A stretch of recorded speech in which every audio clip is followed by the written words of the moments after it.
Today we've been talking about advice, and you should never ever use the imperative when you give advice in English. But what you can do is use modals. So modals like you should or you could. So you should come with us to the party. Another one that we can use when we want to give advice is you had better, or when I speak quickly, I'd say you'd better.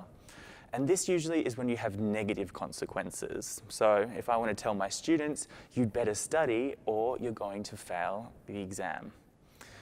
Another way that we can give advice in a less intrusive way is saying, well, why don't you? So why don't you study for the exam? Or why don't you cook dinner tonight?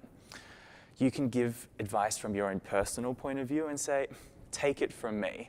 So take it from me, you should study. It's a difficult exam. Another way that we can use advice is using conditionals. So you put that person in your place and you can say things like, if I were you, I would study. Or if you said, if you want my advice, I will study. And of course, one way we can always give advice is saying, I suggest or I recommend. So you recommend to do things and you suggest doing things. So they use a different verb pattern after them. And finally, we can say you might want to.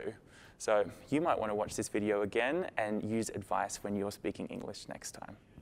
And I'll see you.